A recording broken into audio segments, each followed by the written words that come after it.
Hey, what's going on, everyone? It is David Palmer, Leo King, and we are here live for your weekly astrology forecast for the week of December 31st through January I think it's the 6th of 2020, and this is a special deep astrology that is for our New Year's Eve 2020 event here at highvibe.tv, the era of Providence. We got a live audience. We got a live awesome show here tonight.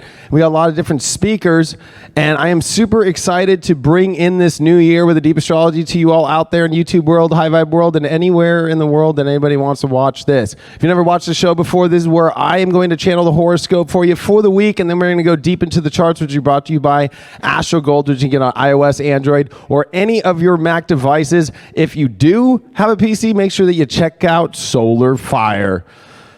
And I do want to say this because this is a very special, unique, deep astrology tonight. I just want to say that I want to say thank you for the last 8 years of, well, the whole like Leo King thing. I was actually doing this before. I was kind of that weirdo that was behind a computer on one of those psychic sites. And 8 years ago, I finally transitioned. Well, and then I was that reality show weirdo. But I just want to say thank you for actually really being there for me and always paying attention to the content, sharing it. I know that I can be a ball buster sometimes. I know that I can be kind of a dramatic overcase. But I just want to say thank you for always being there for me and always being part of this whole entire journey.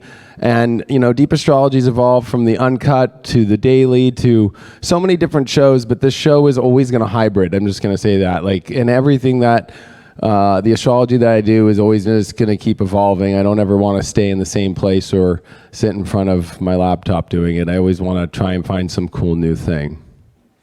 Now, New Year's. The best way I could describe this New Year's especially is that it feels like we're all dead. Somewhere. Now, is that a bad thing? I don't think it's a bad thing. I mean, we are in Capricorn. We got the sun that just finished the south node. We've got a shit ton of Capricorn. We got Jupiter there. We got the sun there. We got the south node. We got Mercury that's now there. And we got Saturn and Pluto. Now, this is the big deal because this week, we start this New Year's Eve off with the moon in Pisces. And this is kind of a weird vibe coming into the new year. I'm going to be honest with you all, just because one, it's like this moon in Pisces is reminding us through all this intense Capricorn of major dead energy that's turning into new life. But we have to have the imagination and we have to believe into some higher conscious state that honestly we don't even know. So if you're coming into the new year going like, I don't know what the fuck is going on in my life, guess what? Join the club. But I think that that's the best part of what is going on right now, because if you actually take this astrology, you can actually see Mercury and Jupiter are going to meet this week with the South Node. All of our higher and lower minds, our fundamental understandings of this reality are going through a complete gutting. That's what K2 likes to do. It wants to gut this, it wants to let it go, wants to end this old mind story. Now, Mercury and Jupiter are very positive together, but they also can be a little bit of quarrelsome, right? It's like the little Gemini being like, no, I know exactly what it is. I have 14 different things that I can show you. And Jupiter's like, well, okay, let me I don't know. I need to go see it. And I actually talked to 40 other people, but I went over to there and I talked to that person and then they get into a whole long talk. You know what I mean? And then the Gemini gets into a long talk. But this is on Capricorn being like, well, we need to find substance. We need to find a direction. But with K2 there in the South Node, there is this feeling where it's like, we might feel comfortable with like going into these systems that we already know, where it's like, this is where we have to look at that North Node, because Jupiter now and the South Node are getting close this week, and Mercury is going to cross the South Node and oppose the North Node. So this uncomfortable energy is actually by taking our usual thoughts, our usual logic, and more importantly, our usual belief structures, and actually throwing it out the window and saying, why don't I actually take a different direction with my idea of where I'm going in my life? One that actually feels more connected to the person I really am. Because I feel that guilt is going to be a major part of coming into 2020 as far as the idea of who you are. And the reason why I say that is because if we look at Saturn and Pluto conjunction, I mean, we are taking Saturn, which is the ruler of guilt, believe it or not, to the highest extreme about when it comes to the path that you feel that you need to be in your life. And with the moon this week going to be through Pisces and Aries and Taurus, I mean, we're dealing with this evolution of the soul closing a story. I mean, we're literally starting the new year as a closure, which is very weird. Having a moon in Pisces with this energy is this closure. We got Mars this week leaving Scorpio. There's a closure there of this true defining of your real inner truth. And Saturn and Pluto, that's all they're going to want.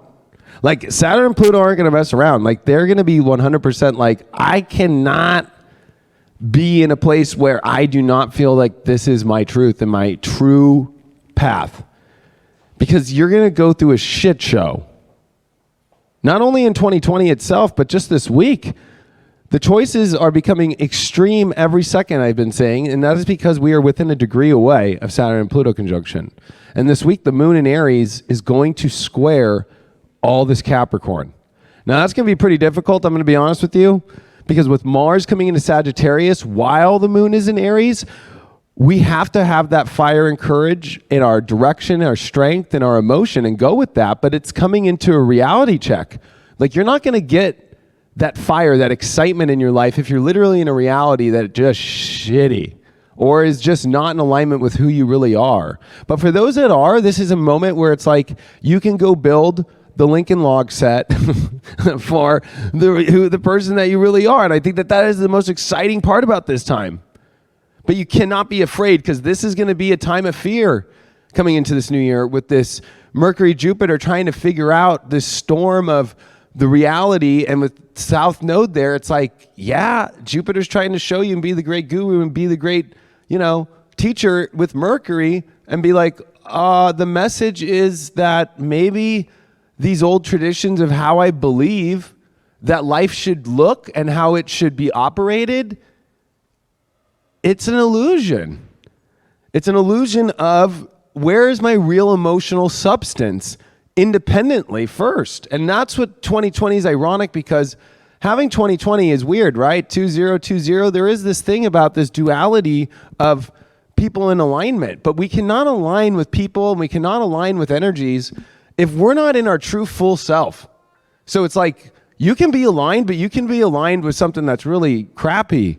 And so I think that this is going to be the week where it's like, if this is just not good and not in aligned in my life, and this is just feeling crappy, I have to actually step up and have that moon in Aries courage to emotionally say, this is what I want, and this is how it's going to be. And this is where the sternness of Capricorn has to come in with the South Node and with Jupiter and with Saturn, Pluto. I mean, this is a lot, and Mercury needs to communicate. Mercury on the South Node, Mercury opposed the North Node. I mean, this is definitely going to be some sort of really intense, very big with Jupiter, especially there. Like you need to, like Jupiter is telling Mercury, like, hey, I know, like, come on, dude, like you gotta, like, haven't you seen the big vision of like where you're going in your life? Like you need to speak up. And I want to talk about relationships a lot because we still have Venus in Aquarius, which I think is really funny because at the end of the day, it's like, this is the weirdest position to me. Venus is in a place where it's like trying to connect to our real dots in our life, our future, but more importantly, trying to find the tribe, trying to find something. And this is a time with Saturn and Pluto where it does feel dead. It does feel like, the tree of life has kind of left all the leaves off the tree. It kind of feels like that you are a little bit like a zombie a little bit. And, when you look around at life, you kind of like see where there's this energy that's kind of dying. But that's not something to be afraid of. This is the big, great transformation that we've all been wanting. But of course, that reality is going to have a funeral. And so you have to be willing to participate in your own funeral of your own life of where you're going and your destiny, and more importantly, taking initiative with it. We also have to take a look at the end of this week when we have the moon in Taurus, which is going to make great trines, all this Capricorn energy with Uranus here. Now, Uranus is still retrograde, remember, until the solar eclipse, which is going to happen on the 10th, or the end of this week that's coming up. So we're going to have a lot that's gonna test you and see if you made the choices with this moon in Aries, if the true self, the true identity, and the true place of where you're gonna really go in your life and take the action, especially now with Mars and Sag, it's like your beliefs and your courage are gonna be tested more than ever. You know why? Because Jupiter was in Sag all year, but Mars wasn't there. So this is the first time that Mars is actually gonna have to face all the heavy weight of Jupiter. Jupiter is the biggest planet, it's heavy. You've saturated and you have felt and you have explored all these big visions, all these big belief systems. But Mars means like, hey, I'm going to confront that. Mars isn't afraid like I am right now to look in your face and be like, are you going to confront that shit? And Mars and Sag has to get the belief because it's a warrior that's ready to go into Capricorn and go into the big battle with all these planets and with Saturn and Pluto and with all this stuff, like Mars gets exalted in Capricorn. So Mars is trying to build up courage through exploring things that it needs to explore. And this is where you do not want to miss out on being afraid to explore your true self and to start to play around with that. Because if you miss that, when that moon is in Taurus this weekend and it's trining all that Capricorn, you're going to either feel like, hell yeah, I'm building a Lincoln log set, I'm building a life that feels good, or you're going to feel like you're going completely ass backwards with Mercury here in its stationary position, stationary retrograde. It's not moving at all. It's at 2 degrees. It's not moving an inch. It's just like, okay, I guess we're just going to like continue to stay in some chaotic situation that I don't feel good in. Or are you going to actually do something about it? Because when Uranus comes direct with the lunar eclipse in Cancer, guess what? That is going to be an explosion in your life. Or it's going to be the most amazing thing that ever happened. So it's like, how do you deal with that? And that's what I'm going to go over with you all right now in the charts.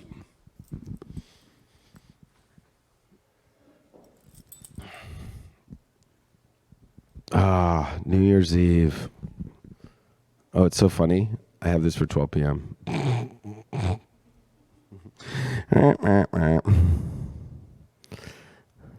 I can change that though.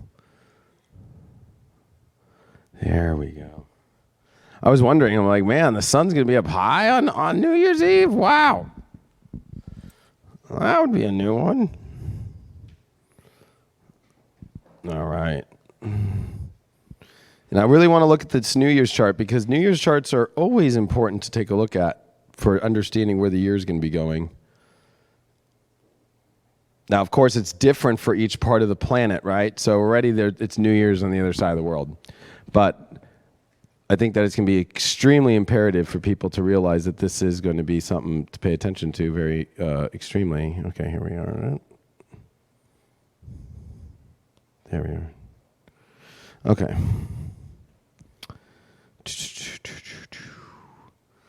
All right. January 1st, 2020. Now, I'm doing this for the Pacific time, of course, but here it is. Sun at 10 degrees. And look at that south node, Jupiter, Mercury. This is an interesting New Year's. When we're dealing with the south node and we're dealing with the biggest planets and then the smallest planet, it's kind of weird. One is, this is a time for truly gutting out and letting go of what no longer is truly in alignment with our true purpose. And this is dealing with big beliefs. So it's almost like, I believe it should look this way, or you're having visions of how you want things to look. And there might be major letdowns about how that vision is going to look or have to deal with it because of Chiron that's been direct in Aries, that's been in major squares to this space. And I think that with Saturn and Pluto especially, this kind of like you're forced into true death and rebirth is we're seeing 21 and 22 degrees. So we're actually finally within 1 degree of the Saturn-Pluto conjunction here on New Year's, right when we come into it. That means throughout this whole year, it's always the approach to, I'm ready to make a major decision in my life. Am I really going to do this or not? Am I really going to step forward into this or not? And this is something that you do not want to continue to carry into this whole year, is being this kind of half in, half out. Look at the moon. The moon is going to be with Neptune on Pisces, right? And this is going to be where people have to actually, with the sextile, you know, there's a lot of like, okay, exploring the imagination and the reality, but there's something to say about the mystical sea goat. There's something to say about your life right now where it's like, do you really want to keep debating? Because Saturn is a great debater, especially in Capricorn with Pluto. And Pluto's trying to give like all this FBI evidence. Like, hey, so I was investigating and I went into her DMs and I went to the spam and then I went deep inside and this is what here's all the data that's deep. And Saturn's like, ooh, okay, I could use that against her and plot against her or him or whatever. It's like, oh, God. That's what's kind of creepy about Saturn-Pluto, is Pluto is working for Saturn in its own home. You got to remember that, like, Pluto's been working in Capricorn's Saturn sign since 2008, been gathering evidence on all of us since Facebook came out. Ooh. But there is something to say that the universe and your karma has been doing the same thing since 2008. That it's like, if you're really going to start denying yourself of what you know is true in your life, of what you know you need to go to, well, go back to 2008 and the feeling that you had. Go back to what you know that you were destined to go towards, and use this beautiful moon and Neptune, which can be very confused, but there's going to be loss. There's Chiron here, there's Neptune here. So the moon is technically within the space between Neptune and Chiron, right? So it's like, if with that space in between, that's kind of freaky, because it's like there is nothing but loss in order to gain something better. And that's going to be difficult, because it's like, you can't be afraid to let go of something. Because if you're going to let go of something, you're only going to be benefited with the choice that actually aligns you with what you've been doing for the last, well, gosh, we're going to be in 2020. So 2008, Pluto, 12 years. And there's something to say with Jupiter and Capricorn 12 years ago, right? Because remember that Jupiter and Pluto met at the end of 2007, and we're in 2008, boom. But Pluto, Jupiter passed Pluto, was in Capricorn, and then Pluto went into Capricorn. So this is the first time that actually Jupiter entered and is going to meet Pluto in Capricorn, but they're now finally in the same sign, but backwards. Last time, 12 years ago, is Pluto behind Jupiter, because Jupiter just passed it in Sag. So this is like a buildup over this whole year, but it's still building up in your life right now, of coming to this apex point. And this whole New Year's and this whole year is about this North Node in Cancer, which it's kind of a weird space. Because if you actually think about wherever anybody was on the planet when it actually hit midnight and it actually hit January 1st, the North Node was at the top of the chart. Now the North Node in Cancer at the top is a little weird. It means that you have to make big choices to be comfortable. And it means that your emotions that you're holding on to, that are this Capricorn kind of like old guy that's holding on to like his old trophies and old dusty, Depends from like 10 years ago and the first time he took a shit in Depends, that he's proud of or something. Or it's because you feel safe because you've already known it. There's something about Capricorn and Cancer that deal with this tree of life, okay? Like the tree, of course, roots are in Cancer, and then we blossom it into Capricorn, right? But it's kind of interesting to think that actually that we have to focus on the blossoming of the roots now. It's almost like, think about the roots of a tree. And if I were to draw this, okay?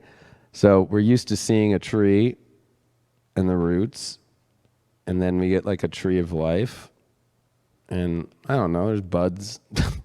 Flowers, or I don't know. I'm a bad drawer, but you know what I mean? He's smiling. But imagine taking all that blossoming, and what if inside the roots we could blossom beautiful things in the roots that are going to be more connected as all of this is going to die out. So we're moving the blossoming and the buds from this top shelf and moving it more into our deeper inner world, right? So stop focusing so much on the outside of what you have and what you know and what you don't even want, and go towards the more emotional, deep connection that you are searching for in your life. That's the only way you're going to make it through this year, or you're going to be stuck in peril of a confusing, and I'll be honest with you, this brings up, and I'm not a doctor, but this brings up psychological disorders. This brings up mental health issues, extreme, with the moon and Neptune, and with Chiron there in the middle, when you are not in your alignment with what you know you must do in your life, and take action and go towards it. The other thing as well is Venus at 14 degrees here on New Year's Eve is exactly in semi-square to Chiron. So that's a 45-degree angle. So you can count that if you guys all want, but that's 45 degrees. And when you get a semi-square, it's like a half kink in the hose. So it's not like a full kink. There's a little bit of pee coming out the pee-pee. But that's not fun. It's like having like a kidney stone, I guess. Now, guys, like my boy cat, he had a kidney stone in his urethra. And I don't know if you know, but male cats, their urethra is the size of a coffee straw. Female cats, it's the size of a McDonald's like straw. So a male being kinked and having to pee, not fun. This is going to be, when it comes to these relationships, Venus, even money and projects right now, that your idea of how your ego wants it to be and look is the block. That the healing takes place when you just go, let me just let it be as it is, and let me accept it, and let me see this amazing Aquarian energy come into play. Let me see how can this be freaking amazing? How can this electrify itself on its own? Instead of focusing so much on, well, I know how the electricity should look. It's like somebody who does Christmas trees on their house, and they've got the remote, and they've got everything, and they set up the show, and they set up the music, and they have everybody come by, and it's like, oh my God, the left window on the fucking house did not work. My whole life is ruined. It's like nobody even noticed that, except yourself. And that's Chiron in Aries, this wound where your ego goes, gosh, it doesn't look the way I want to. And you know what? With Saturn and Pluto, remember, it was 1982 and 1983 that the last time that they met. Now they met in Libra, which is the sign of relationships, and look at this coming into this new year. We're actually coming into the new year with still the same energy from 1982 and 83, not closed. So relationships are what 2020 are about, and 2020, tonight I'll be talking a little bit about this. Look at that. Two 20s, right? It equals 4. But at the same time, there is something to say about this divine union between two energies that are the same, I'm just going to run through a little bit of the week here where it gets a little extreme. So it starts to get pretty extreme here on Thursday, January 2nd, because the moon, not only does it meet with Chiron in Aries, but look at this. It's going to square over to Jupiter and Mercury at the exact time with the South Node. So with Jupiter and Mercury, these are both the positions of the mind, the higher mind, the bigger mind, but more importantly also the fundamental aspects of communication and the whole way that your environment is. So Jupiter is about to actually go, all right, I'm going to teach you and make sure that your environment, and when I mean environment, I'm not talking about trees, I'm not talking about the oceans, I'm talking about your environment of your life.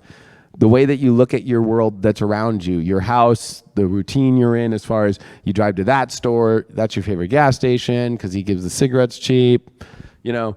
This is the place where I go, where I feel comfortable. I walk my dog on this park. It's like your environment. Is it getting you to where you need to go in your life, or is it completely fucking taking you off the wrong track? And for all of us, there's going to be a little bit of Jupiter showing us where we're off the tracks. So think of it like a train track. It's like the old Pacific Railroad, right? But it's like, it's nice. The car might be on the track, the train, or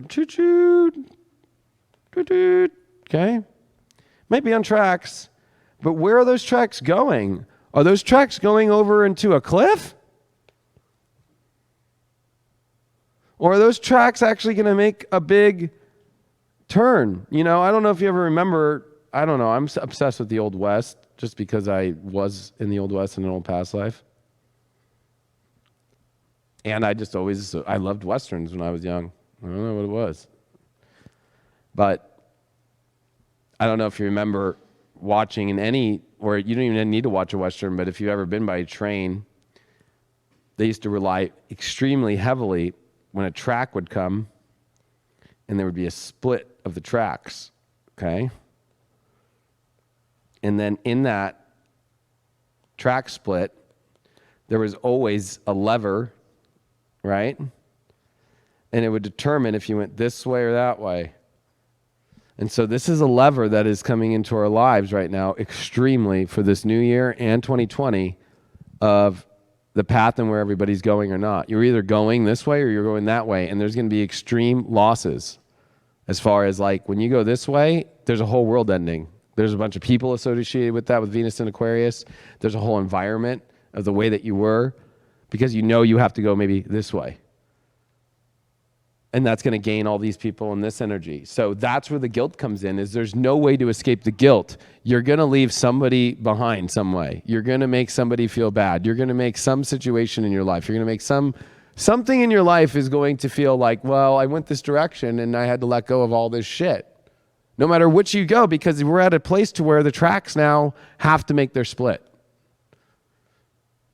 And that's very difficult because Mars is on the last degree of Scorpio on this Tuesday, and Mars at the last degree of every time it's in a sign, especially in a home sign of Scorpio or Aries, is fucking extreme. And so with Jupiter and Mercury squaring the moon, and with the nodes there, the moon is actually squaring the nodes. So the nodes are the nodes of the moon. This is where we know when there's eclipses, because this is the intersection between the sun and the moon on the ecliptic. That's why we had an eclipse just recently. So the moon, when it squares it, and it's squaring Mercury and Jupiter, this is really putting those train tracks into this identification. Sure, I just told you to not use your ego how you should look, but when it comes to your own self and it comes to your own life, you can only heal yourself through actually being your true identity. And I think that's hard still with Venus still in semi-square to this space, because it's like, when it comes to the people that you choose and who you hang around and the kind of environment that you're around, guess what? I mean, those people, those energies are going to make or break your life. And the closer that Saturn and Pluto get, now here we are, 2136, 2226. I mean, these two have not met since 1983 was the last time. And these two have not met in Capricorn since 1516 into 1517. And then Jupiter, Mercury, Saturn, and Pluto, and the Sun have not been together since 1282, since to 1284. And that was with the North Node. So we'd have to go over a millennium to see this much energy in this place like this before. So this is not only just a train track in your life, like some simple little thing, like, well, I'm moving from this situation to this job, or this relationship to this relationship, or that. No, this is you moving your whole fucking galactic fucking destiny. Like, it's not like, oh, I'm just like, you know what? We just put a red couch on this fucking stage. Bet you weren't expecting that shit. So, for all the people out there that watch Deep Astrology or High Vibe and you're like, you really love that great couch, I let you all down, and I don't feel guilty because that the new destiny of High Vibe has a red couch. Because that's what we wanted. We have a support program by going into the group on highvibe.tv, but actually you can go into Facebook. It's called the Leo King and the High Vibe TV Network Spiritual Group. And we'll start a support page for those that are really sad about the gray couch being gone and that we chose the red one. But we'll probably assign somebody in the group to help you out. But I'm using that as an analogy, is why would you feel guilty in your life for doing something that's part of the destiny of your life and where you need to go?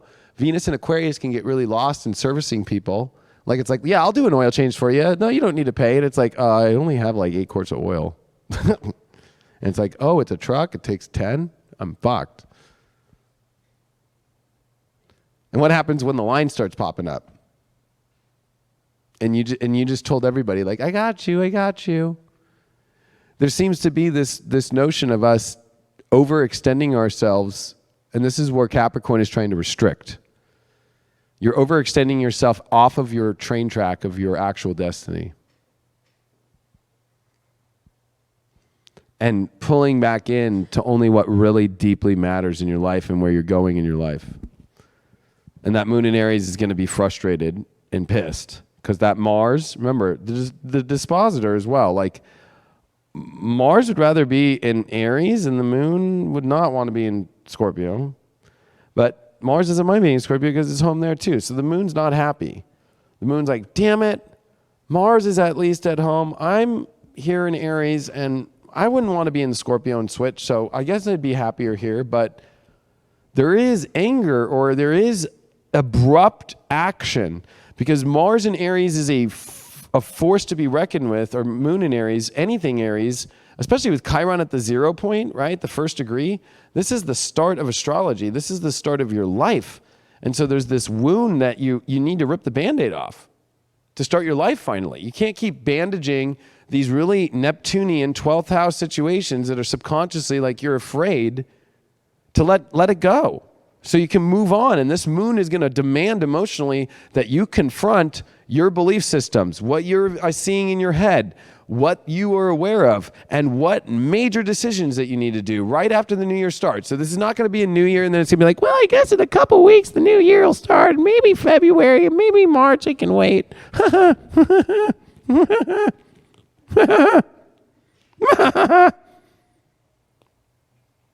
Because I'm laughing just because when I show you Friday, oh my gosh, the moon at 19, square Saturn-Pluto, Mars now in Sag. People are going to get the confidence and the courage, but you know what?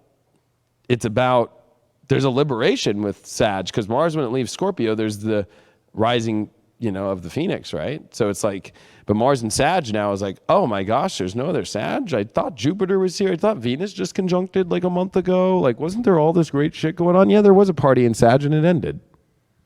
Now it's all in Capricorn. So Mars is like, shit. It's kind of like going through like a college party and like seeing the wreckage that was left. It's like, beer bongs and shit and panties on a tree. My buddy used to have a house with a bunch of panties on a tree. It was very weird. But there's that whole kind of weird like Animal House vibe, but they're all gone.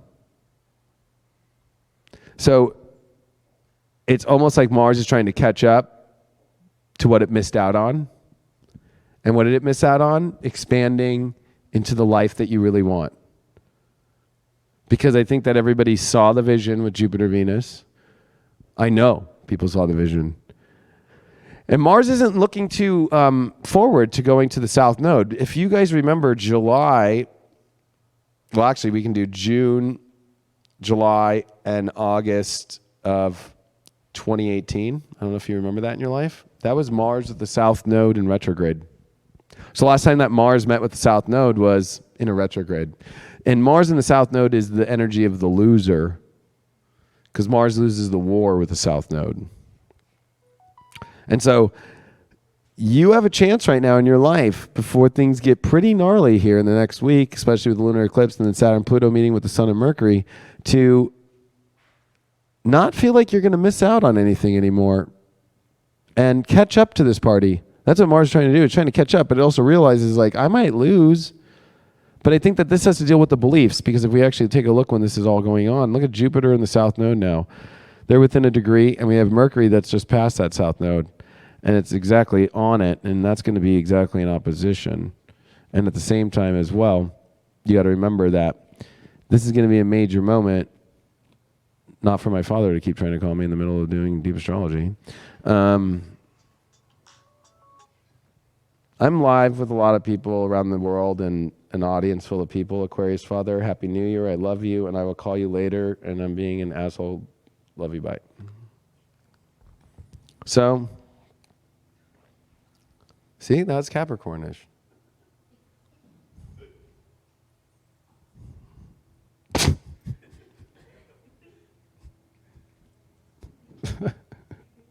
My poor dad. Thank God my dad's an Aquarius sun and moon, and he's a Libra rising with Jupiter ascending. So my dad's cool as hell. He'll get shit for it. But when I was 15 years old, he opened my tent and he goes, "What the fuck's going on in here?" And I was on a camping trip, brought all my buddies, from high school, and he goes, "Hey man, what's?" And I'm like, "What the hell?" And he goes, "Don't hide it, light it." I'm like, "Oh, we're cool, okay." Shit. So that's my pops. He's cool as fuck. So total Aquarius. And that's the whole thing about Venus. Isn't it time to be cool? Isn't it time to have relationships that feel like it's cool instead of like fucking weird? The other part of Aquarius is like, this feels like an alien weird ass fucking thing, or even a creep ball or a creep girl. We don't ever talk about creep girls. What about creep girls? We always hear about creep balls. What about creep ovaries?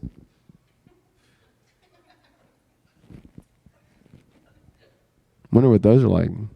I kind of know what those are like.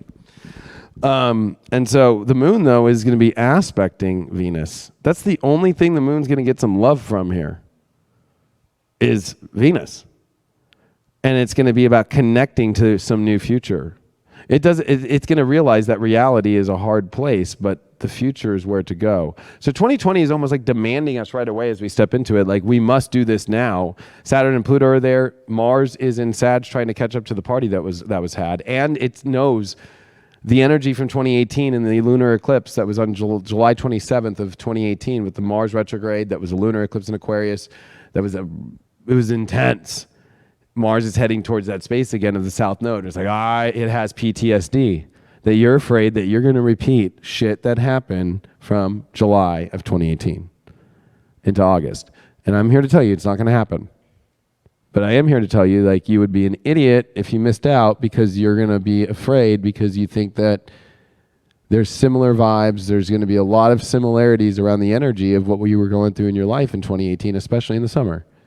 But that's not going to happen to you again. That was a lunar eclipse on Mars with the South Node in retrograde with a square to Uranus that was showing you with the eclipses in Leo in 2017. Yeah, okay. And in 18, this is what your heart wants, but it was the wrong characters. It was like the fill-ins. I think in porn they call those fluffers. I don't know if they have fluffers around anymore. We finished this weekend off with the moon in Taurus, which is going to be awesome because he's going to be making just nothing but trines. Bam, bam, bam, in a conjunction to Uranus here. But we are going to get that moon that is going to demand with the quincunx over to Mars and Sag, right? It's like, if you want a better life, you better go explore it. You better go take action. You better explore those beliefs. And you got to remember, with Jupiter on the South Node now, it's like, those tracks, you understand what they are, but you got to do something about them. And Taurus is the only sign that has a planet retrograde, Uranus. And I don't think you want this thing up your butt. Like, imagine like taking those, it reminds me of those old, I was born in the 80s, so I remember my mom, whenever she'd make like pudding, like they used to have those like little like electric things, like they're and you would like, and had two of them. What were those called? Beaters. Electric beaters. Remember the old 80s ones? They were like white, and they just were very simple. And I used to like pull them off and go and lick it, when my mom wasn't looking, and put it back in there and be like, hey, hey, hey. Anyway, would you want that up your butt? I'm serious. I'm asking a serious question because that's what Uranus will do to you in Taurus. It will not feel good. It won't feel all lovey-dovey. And I don't think preparation H is going to fix that one. So I think that it's important for people to realize that that's the test. If you didn't do that work from New Year's to Saturday, and you're going to be still caught up in a shit show, and you're not willing to at least, I think Uranus will give you a hall pass if you're willing to go in and be like, I'm getting rid of the shit show. But it's like, if you're going to stay trying to attach emotionally and hold on to the shit show, oh my gosh, just imagine those electric beaters. Because Uranus has stopped getting ready to come direct. And so there's this unpredictability. And I think that that's where it's scaring people, is the unpredictability, the unknown. Venus as well, now at 19 degrees. This is a time where Venus is moving fast. And Venus is, it can be seen as the evening star. And we got to keep looking at that. But we are going to see over the weekend on Sunday, we are going to see this moon square over to Venus. And I feel that with the moon, though, that's going to be trining the sun. And then trining Saturn and Pluto. Like, why be in weird scenarios but be in cool ones that make you feel better? Or weird ones that electric beat your ass out? Pretty simple. And that's also when Mars is trining Chiron. This is it, folks. You're not going to see Mars make a good aspect to Chiron for months. So you want to take initiative now and get rid of all the weird shit and the weird insecurities and the weird stuff that you don't want to have in your life? Like, this is it. Because after this, folks, I'm sorry to say, we move into the next eclipse. We move into Saturn-Pluto. We're a week away at this point on that Sunday. And this is the last chart. On January 6th, that moon comes to 26 Taurus. it makes its trine, but it's done, and the moon goes void off course. Okay? And so at this point, with the moon coming into Gemini and heading towards this north node, we are getting ready for an eclipse. The moon getting closer to the south node is gnarly. Because now that eclipse is building, and look at how close the Sun and Saturn are with Pluto. So every day that goes by, I want to remind everybody this week, and with Mercury too, getting ready to Cassini on Monday, and with Jupiter exactly on the south node at 8, that I want to tell you by Monday of next week on the 6th, you are within the 10-degree orb of Saturn. Saturn gets a 10-degree orb because it's the second biggest planet, okay? It's got huge-ass rings around it. That's 10 degrees, in my opinion. You feel Saturn, okay? You first feel the rings. It almost kind of feels like, since we're going to get all weird and cryptic, like it almost kind of feels like Saw Blade starting to go. Did you ever see Saw, the movie? It's like, I'm in a room, but what's going on? By the time it gets to like 3 degrees, that little fucking creepy little clown starts to pop out. But 10 degrees is like, oh yeah, like the characters are all in the room, like, hey, what are we doing here? I don't know. What's your name? Like, and then it goes like 9 degrees, and it's like, is that like blood on the wall over there? Like, it goes like 8 degrees. It's like, there's a note. Does anybody want to go read it? It goes 7 degrees, it's like, you will all die. Like, and then it goes, it goes down to 6 and 5 degrees, and it's like the woman's screaming, the guy's screaming, like, like, which one's going to help me here? And then it's just like, by 3 degrees, the little clown, creepy, alien-looking weird dude, like, talking to you, like, ah! So that's what we're approaching to on this eclipse. And if you're going to deny yourself and wait for the saw clown to show up and saw you, because look at that, we end with 2222. Thank God my midheaven's 22 Taurus, so I guess I look out. But I was just throwing a little Leo shit in there. But, this is, you don't want to fuck around now. Saturn and Pluto are within a degree, less than a degree, half a degree, and they're in the exact same degrees.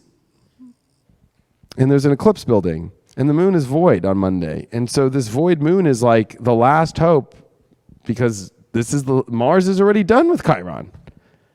And here's Uranus getting ready to turn on. And you're getting your butt blendered or not. Or you're building the most amazing life ever. And, I want people to know out there at home that tonight, I'm going to be doing a big presentation about 2020 and calling it the era of Providence. And really, there's so much to talk about this decade. So it's going to be a long talk, and I wanted to invite everybody right now to go to highvibe.tv to join the live stream so you can be part of this talk tonight. We also have Jax Atlantis doing a talk. We have special guest Stargirl, the Practical Witch here. We've also got Dr. Steven Schwartz. We got the Spirit Advisor, Dylan, and we got a lot of awesome things.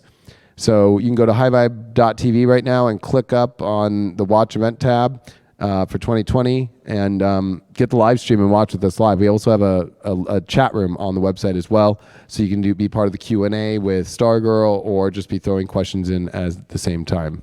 Do we have any of the people that are on the event around?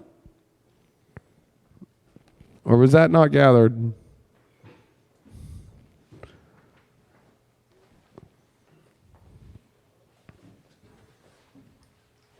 So, how's it going? Mr. Jaxie. And we got Dylan, the Spirit Advisor. What's up, guys? Say something. How's it going, everybody? Happy almost 2020. Calendar New Year. Yeah. Come watch us talk. I'm gonna. Yeah. Hey, Steven. I'm gonna give a talk on the 2020 to 2027 time period, which is going to basically be the unraveling of everything we know as reality as we know it. And I'm gonna give a lot of really important information about how consciousness itself will be changing through us as human beings. I can't wait to hear that. It's going to be amazing. and I'm going to be doing a sonic alchemy journey. We're going to be creating literally, thank you, a harmonic field based off of the planetary alignments of Capricorn and what's going on with all the different earth elements, and really bringing into a practical vibrational field of not what's coming in the future, but where we are right now, so we can find the optimal alignment now for us to easily harmonize into these channels that you guys are talking about in the future. So that's what we're going to be doing. That's what I'm going to be bringing here. I think around 10 o'clock tonight on the live stream. I'm really excited to share that with all of you. That's awesome. And I'm going to be talking about divination for the 2020s and the way that that's evolving right now, the way the collective energy is evolving, and basically the way that in the 2010s we were finding our, individual sovereignty and the power of that sovereignty. And now in the 2020s, the way we can find that same power through the ability to work with other people and through teamwork. And it's very 10 of Cups energy for us in these next 10 years. So I'm really excited to talk about that. I'm excited to hear from everyone. And when I titled this The Era of Providence, I thought Providence was a lot more better of a way to describe fate and destiny of 2020 and the decade that's ahead, because Providence has a deeper meaning, and it's connected to source, connected to God. It's connected to a higher calling. Sometimes fate and destiny gets thrown around as like, well, maybe it's just kind of an algorithm that just randomly happens. But this is not just some random algorithm. And I go really deep into my talk about why this is so apparent in the planets. And I'm going to use examples in history, of course, as I do, and also premonitions that were made by ancients that I'm going to show you all, and how they've all come true, and that they're all going to point towards right now and have been. And they are all pointing for these special periods throughout the decade. So if you want to be part of it, make sure that you go to highvibe.tv, click up on the New Year's Eve tab, and you can get the live stream. And yeah, we're going to be starting the show right now. Let me check. I think on my schedule. Who's next on the schedule? I think it's me. I think it's Stargirl. Do you have the schedule you put up on the thing, Craig? We are loading.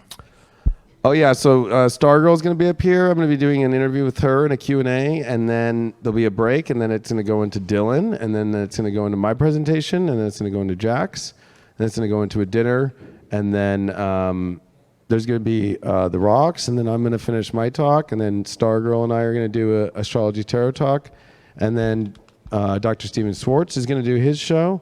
And then we're going to be doing readings, champagne toasts, and spiritual dance music. So there's going to be a lot going on in the Vibe beds. And then I also have VR in the new High Vibe Lounge that we just redid. And there's going to be a lot of cool stuff. So you're not going to want to miss out. And thanks for being a part of High Vibe. And thank you all for being here. And thank you, everybody in the audience as well. Anyway, thank you so much for being a part of Deep Astrology. Love you guys. And coming into the new year. And I hope you have a wonderful and blessing of a new year. Just don't let that...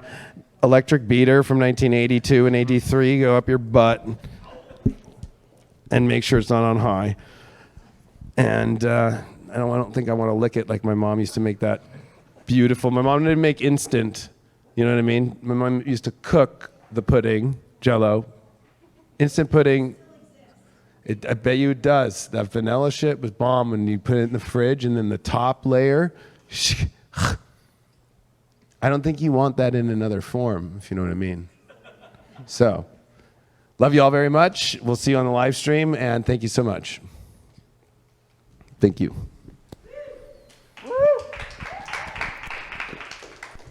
All right, we're just going to take